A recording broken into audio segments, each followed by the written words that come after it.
Your phone is probably within reach right now, and the second a gap opens in your day, the line at the till, the wait for the elevator, the 5 seconds before a video lets you skip, your hand is already moving toward it. You didn't decide to, it just happened.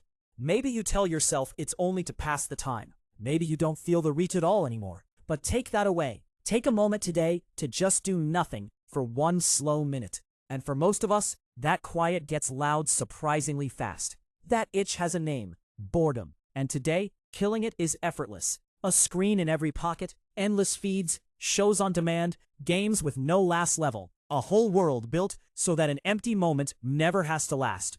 It's easy to forget how new all of that is. For almost the entire human story, none of it existed. No feed to open, no channel to change, nothing you could buy to make an empty hour disappear. There were a lot of hours to fill, which raises a question we almost never ask. With no screen, no scroll, nothing to numb it, what did people actually do with all that boredom? The easy answer is that they had none. That life was one long fight to survive, too busy and too brutal to ever be dull. But those lives had more empty time in them than yours does.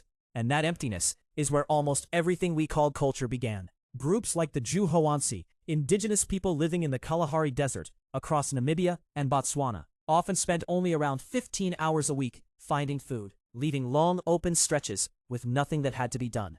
And with nothing to fill them, they filled them themselves. They started with the oldest trick there is. They made a sound. Long before there was anything to watch, there was something to hear. A rhythm knocked out on a hollow log, a clap, a hum that slid into a song. The first entertainment ran on nothing but breath and a beat. We can't dig up a song, so we'll never know when the first one was sung. But we can dig up the instruments. Deep in a cave called Hohle Fels in southern Germany, archaeologists found a flute carved from the wing bone of a vulture, its finger holes still spaced for a human hand. It's around 40,000 years old enough that whoever played it shared the world with mammoths. Picture it, the freezing world outside, and inside, someone lifting a hollow bone to their lips, working out how to make it sing. Not to hunt, not to survive, just to turn an empty evening into something worth sitting through. If the first cure for a dull hour was to make a sound, the second was to make a mark. Give a bored human a blank surface and something to draw with, and they'll fill it. It's almost a reflex. Ours turns into doodles in the margin of a notebook. Theirs turned into the oldest drawing we have ever found. In Blombos Cave on the southern coast of South Africa, someone picked up a lump of ochre, a soft, red-brown stone, sharpened it to a point like a crayon, and scratched a neat pattern of crossing lines onto a smooth stone flake. It doesn't say anything. It isn't a map or a message. It's just a design someone liked enough to make. And it's about 73,000 years old, tens of thousands of years older than the famous cave paintings, drawn by a hand that simply wanted to watch the pattern appear. The urge to cover a bare surface, to make something just because it pleases the eye, is one of the oldest things we do. Sound and pattern were only the start. The richest way to fill an empty stretch cost nothing at all. You just had to open your mouth and talk. Humans are wired to narrate. Give a group of them a long walk, a slow afternoon, a wait for the rain to pass, and someone will start telling a story. A rumor, a boast, a tale about the person who isn't there. Anthropologists have never found a culture without it. Storytelling is one of the few things every human society on Earth shares. And it does something no other pastime can. It carries. Along the coast of Australia, Aboriginal groups still tell of a time when the sea rose and swallowed the land, naming hills that are now islands and shores that now lie deep underwater. When researchers checked those tales against the geology, they matched sea levels from more than 7,000 years ago, a memory kept alive by voice alone, handed down some 400 times over, from a way to pass the time into living history. And then there's the one instinct we never really outgrow, to play. It might be the deepest urge of them all. Watch any group of children, anywhere on Earth, and within minutes, they'll build a game out of nothing. A chase, a challenge, a rule they all agree to pretend is real. Nobody teaches them that. We're born with it, the same way a lion cub or a young crow plays. So there's no doubt our ancestors played too. And the oldest equipment they left behind is beautifully simple. Long before there were dice, people were tossing knuckle bones, the little ankle bones of sheep and goats, and betting on which way they'd land. Thousands of them turn up at ancient sites, some worn smooth from handling, a few tucked into children's graves.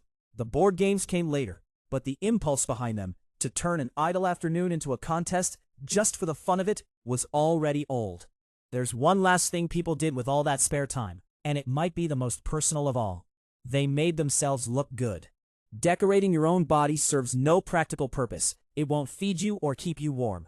It's done for one reason only, because it feels good to be seen. And it turns out to be astonishingly old. In a cave called Bismounet in Morocco, archaeologists found dozens of tiny sea snail shells, each one carefully pierced so it could be strung on a cord, beads for a necklace or a bracelet. They're at least 140,000 years old.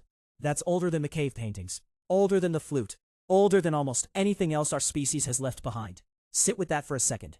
Before anyone painted a wall or carved a figure, someone was hunched over a shell with a sharp point, making a bead, spending real time and effort just to have something beautiful to wear. So picture one of those long, empty afternoons. The work is done, the light is soft, and nothing has to happen next. Someone hums, tapping a rhythm on a hollow log.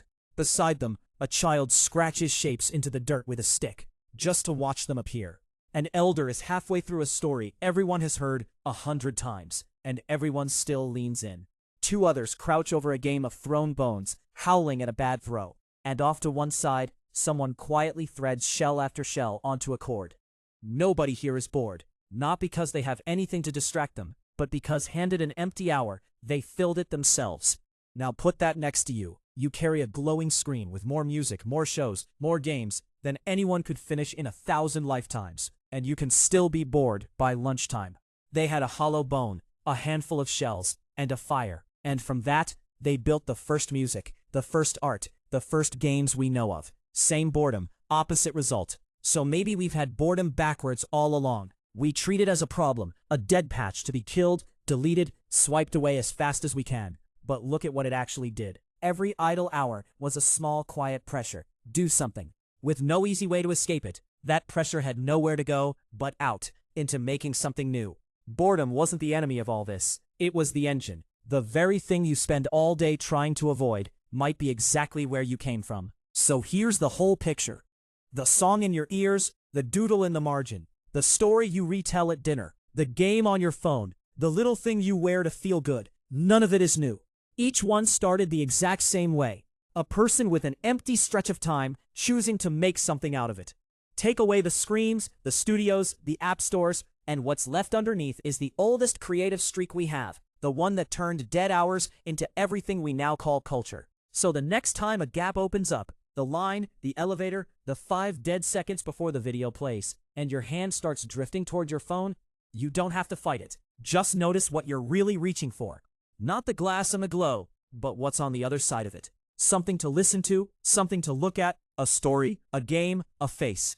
The same handful of things a bored human reached for 100,000 years ago, with nothing but a bone, a shell, and a fire. Boredom is the one part of you that hasn't changed at all. It's still there in every quiet moment, still whispering the same 3 words it whispered to them. Make something new.